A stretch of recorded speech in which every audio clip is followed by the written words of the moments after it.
is Encore. Cool. The stories behind the songs. Thank you. Here's iHeartRadio's Miles Galloway.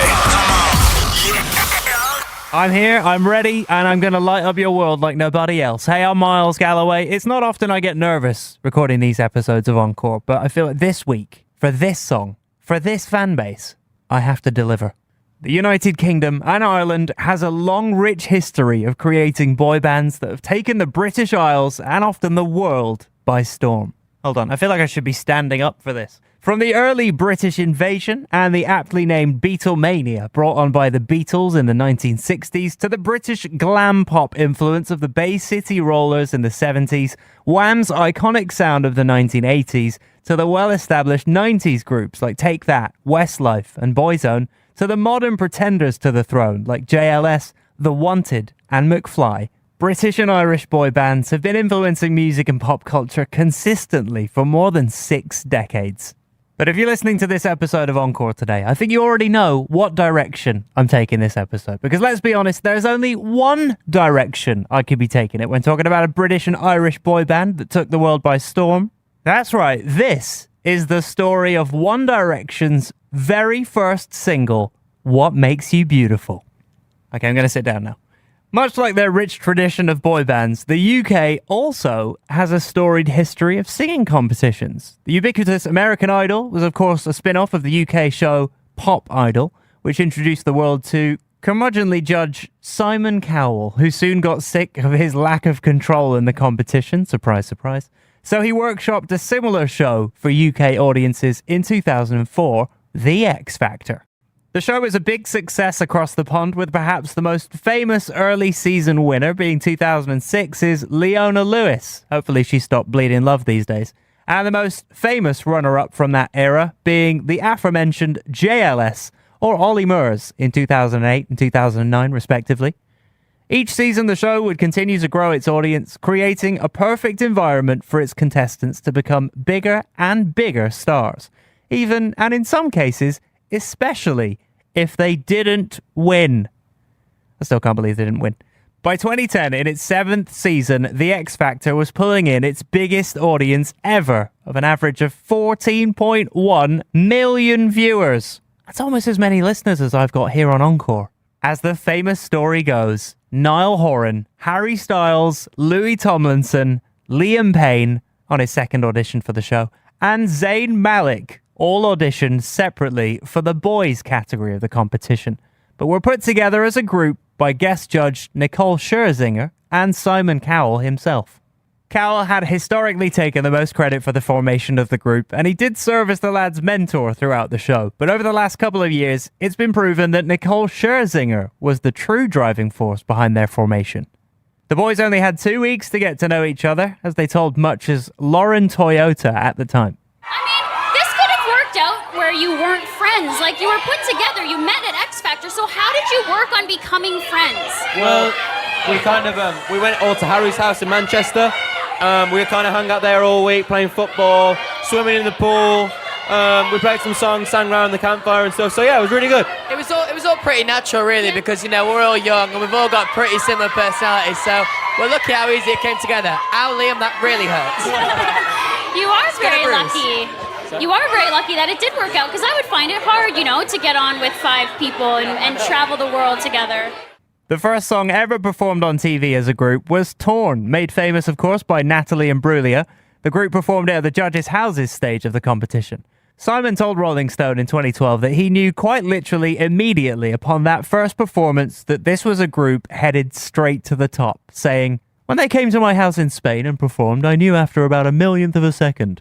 I tried to keep a straight face for a bit of drama for the show. I remember sitting next to this girl who I was working with. The second they left, we jumped out of my chair and said, 'These guys are incredible. They just had it. They had this confidence. They were fun. They worked out the arrangements themselves. They were like a gang of friends, and kind of fearless as well.'" That was actual Simon Cowell there. One Direction did not win the X Factor, nor did they finish as runners-up. Those prizes went to Matt Cardle and Rebecca Ferguson, respectively.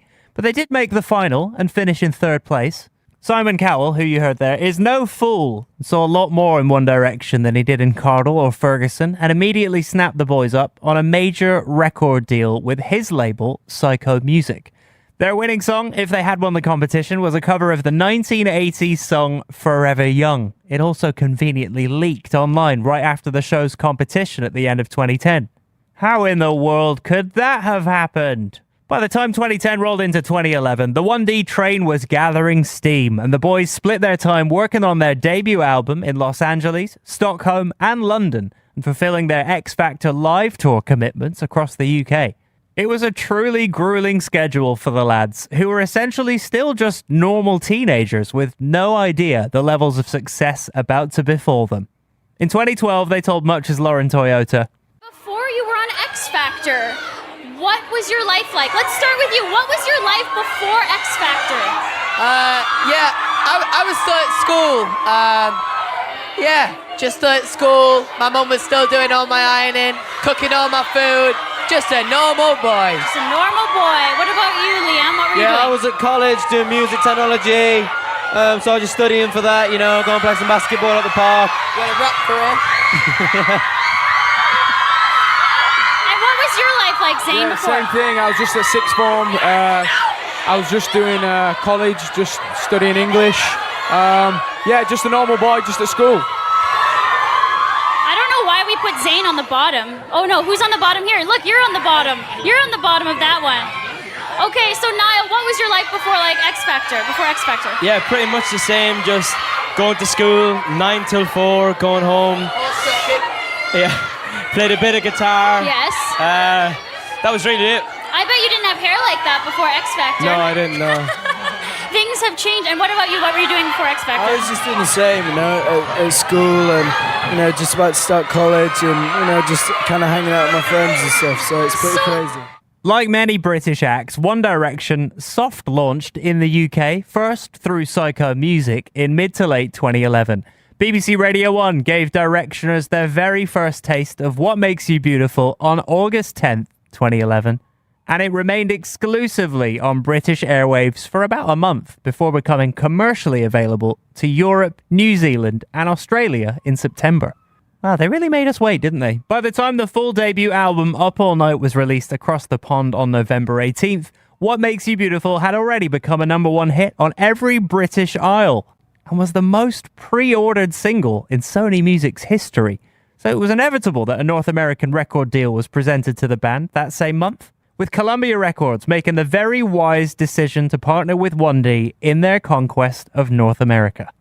Steve Barnett, the co-chairman of Columbia Records, said it was an easy decision to sign One Direction, saying, I just thought there was a void and maybe they could seize and hold it. Steve, I think you're onto something. Technically speaking, Canada was the first territory in North America to receive What Makes You Beautiful on January 31st, 2012. Although I'm sure many keen Directioners may have found a way to get that song onto their iPods that previous summer. Don't worry, I won't tell anyone. The US, though, had to wait until Valentine's Day 2012 for WMYB's digital release, which is kind of sweet because the love affair between 1D and the world was truly about to begin. The great thing about the internet is that while all of these dates and milestones I'm telling you about are historically significant in the story of the early days of One Direction, they also kind of mean nothing at all. You see, the internet and the true voice of the fans worldwide cared very little about release dates or regional availability. And so even though in early 2012 One Direction were technically a new band trying to make it big in North America, so not cool, they'd already amassed a truly staggering number of loyal, knowledgeable, and adoring fans on this side of the world. If you've made it this far, let's be honest, you were probably one of them. While most of this dedication was truly organic, Barnett and Columbia Records also used the unprecedented hype online to their advantage when it came to marketing. Usually at this time, the first thing a label would do to try and break an artist in the States would be to submit the music to radio. Traditional thinking would say, with a little bit of buzz across the pond, a lot of name recognition thanks to X Factor, if you get the song on the air, the fans will surely follow. But One Direction were no traditional band. So instead of releasing to radio right when they were signed, Columbia waited and used the power of the internet and social media to create an absolute groundswell of support for 1D. In the early days of trending hashtags, One Direction, or more appropriately, Directioners, were the masters of marketing, creating viral moments almost daily. Honestly, more than they could even keep track of. I don't know if do you remember any funny ones that you really liked? Louis is the Carrot King. There was a few rude ones going around on my birthday. Do you remember those, Harry? Oh, yeah. Yeah. We say no more. We say no more. Louis is the Carrot King. That was trending. So we were hoping that maybe today, because you can see how mad this is, maybe you could start a trending topic right now. Yeah, let's do it. Let's It could be anything you want. 1D on Much Music. 1D on Much Music. Get tweeting, hashtag 1D on Much Music. Loves Putin. Wiggle bubble. Why don't you throw in a silly one, because I bet you that'll go too. Okay. Putin. Hashtag Poutine routine. Yeah. Hashtag Poutine routine. Putin. Poutine routine. And Take a look online, by the way. Both of those hashtags definitely became a thing back in 2012. I even got hashtag Poutine Routine tattooed on my back. In a weird way, between November 2011 and March 2012, One Direction were kind of the world's biggest underground act. Not yet available in America, but also Britain's most popular group. If you knew who One Direction was in those early months, you were kind of in a secret club. A secret club with millions of fans, that is. Fans were signing online petitions in droves to get 1D to the USA. Their Facebook followers increased tenfold, and by the time What Makes You Beautiful sold over 100,000 singles, it still hadn't even touched radio waves. Johnny Wright, who managed New Kids on the Block, Backstreet Boys, and NSYNC, is quoted as saying, "Fans are calling the radio station, and the radio station is scratching its head saying, we don't even have that record yet. It's almost like the return of the Beatles. I call it hype, but it's positive hype. Because it's all real. It's not manufactured. No one paid these kids." Maybe it goes without saying, but it didn't hurt that What Makes You Beautiful is an absolute masterpiece of pop music. Written by Savan Kotecha and Carl Falk, who would eventually separately write countless hits for artists like The Weeknd, Justin Bieber, Carly Rae Jepsen, and Demi Lovato, and together work on songs like Ariana Grande's One Last Time. What Makes You Beautiful was also produced by Rami Yacoub, the Swedish-Palestinian producer whose early major production credit was Britney Spears' little-known hit, Baby One More Time, with the legendary Max Martin. Oh wait, that song was quite a big hit actually, wasn't it? My bad. Conceived by Kotecha when sweetly reassuring his wife in a hotel room on a quote, bad morning when she was feeling unattractive. Savan told her she looked beautiful and that she had no idea how beautiful she truly was. Ever the songwriter looking for his next hit, Kotecha quickly identified that his complimentary sentiment was a relatable one and knew it was a song worth writing. He messed around with the song for a while in the studio as an ode to his wife, and when he presented it to the boys as a potential first single, he got a text back from Harry Styles saying, "I think you got it. I think you got the one here." Styles told MTV News as much when previewing the song, saying, "I think for us, we wanted to release something that wasn't cheesy, but it was fun. It kind of represented us. You know, I think it took us a while to find it, but I think we found the right song." It's uncanny, isn't it? I think that with the benefit of hindsight, it is really interesting to see how dedicated and savvy the members of One Direction were, like when it came to being represented authentically, even at the very beginning of their careers. Liam and Niall's comments with Much so early on really resonate now that these five guys weren't just along for the ride of fame. They had long-term goals and intended on growing musically at every opportunity.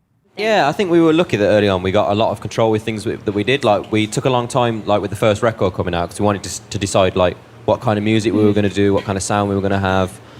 Yeah, just like the general kind of way that our band goes, sort of thing. So yeah, luckily Simon gave us a lot of freedom, but he's still the big boss man and he makes all the decisions. And you've kind of evolved in a short amount of time now. You've started to play guitar now in the performances. How's that going? Yeah, well, I've been playing the guitar since I was like 11, 12.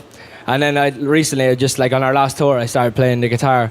And obviously we're doing the same kind of show when we come on our tour across North America in the summer. So hopefully maybe our next tour in the UK, I can bring out a bit of electric guitar or something like that.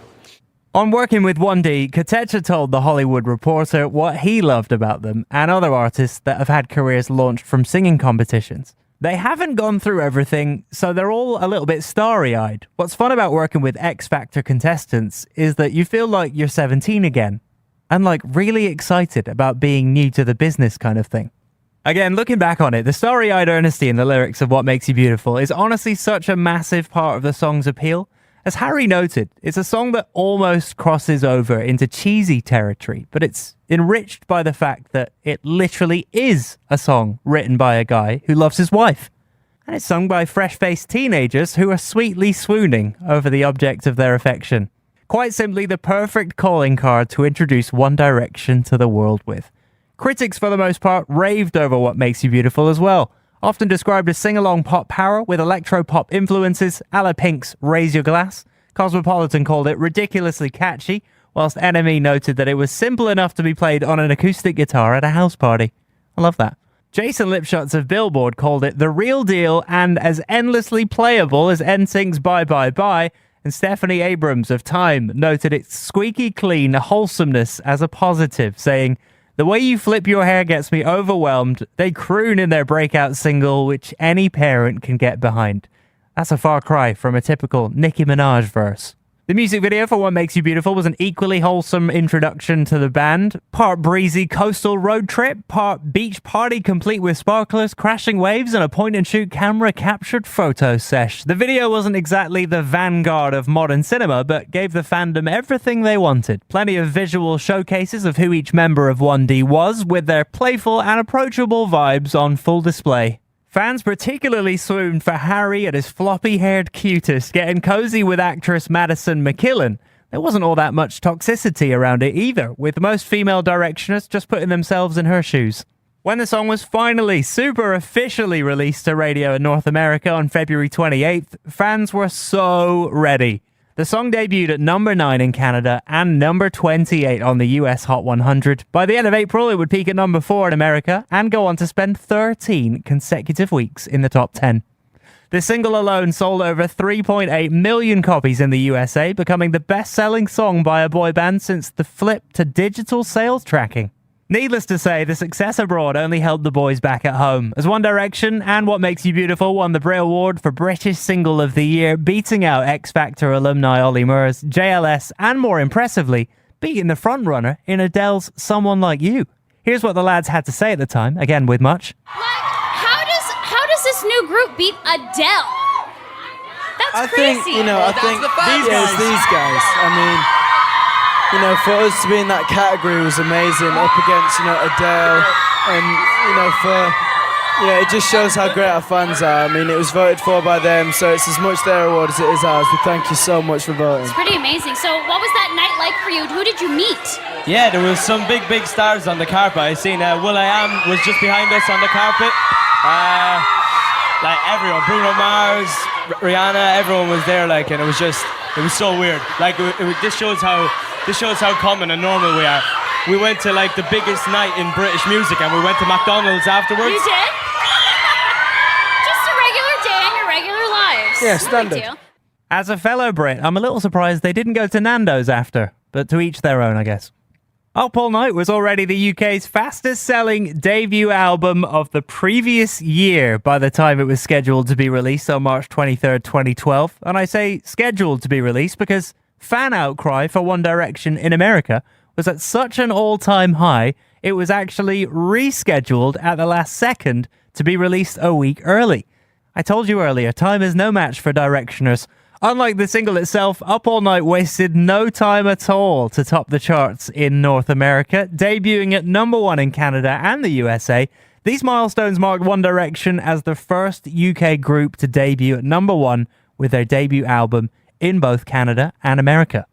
The boys, for what it's worth, remain incredibly humble, telling Much shortly after, What went through your mind when you heard that news? Because you beat so many other British artists who haven't been able to do that. Yeah, it was so crazy. We were all really shocked. We were actually all on our week off. We had a week off, and we were in New York, and we found out that we had just gone number 1 in America and Canada. So it was just mind blowing for us, because no way, when we released the album, did we expect, and all the promo we did before, did we expect such a high charting position. We said to ourselves, can you imagine if we got a top 10 album in North America? It would be absolutely amazing.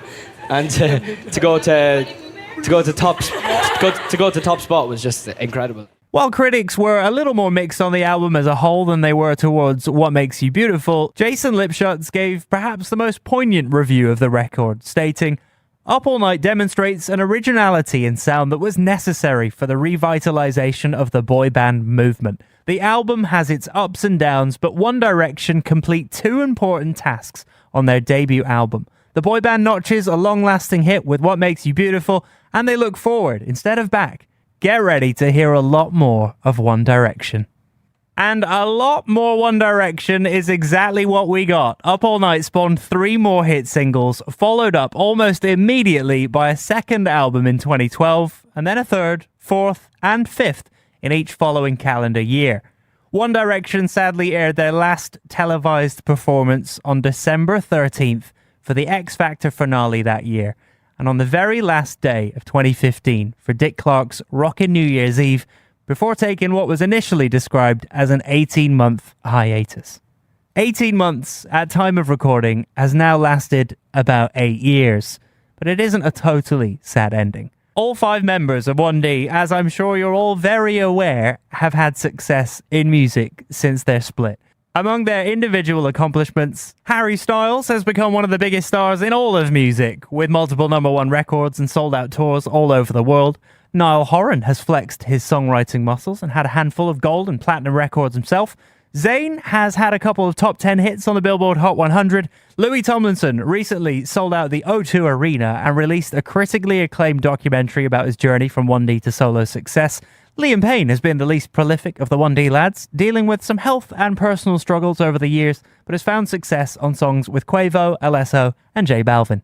Overall, it's been an incredible hit rate from the former Simon Cowell disciples, who light up the world like nobody else. And I end this episode of Encore not only proud to be British, but proud because once upon a time, I actually opened for One Direction live on stage. Now, I know you're thinking, yeah, right, Miles, as if. But on the 4th of April 2015, One Direction were to play a live, sold-out show over in Dubai, the United Arab Emirates, where young Miles at the time was working at Virgin Radio. Now, the weeks prior to this concert, my boss received a phone call from the events company who were putting on the concert, asking if we, the radio station, could provide some form of entertainment, as One Direction weren't bringing a support act with them for this leg of the tour. My boss turned to me, as I was the only person who could DJ on the roster at the time, and in front of 32,500 people, I got up there, hyping up the crowd for the biggest boy band on the planet, as if that crowd needed hyped up. Actually, they told me not to get them too hyped in case people fainted. There's footage out there on YouTube somewhere, honestly. True story. And that was the story of One Direction's What Makes You Beautiful on Encore. New episodes every Thursday. Encore is an iHeartRadio Canada podcast. Subscribe to this podcast on iHeartRadio or wherever you get your podcasts. Download the iHeartRadio app for more great podcasts just like these.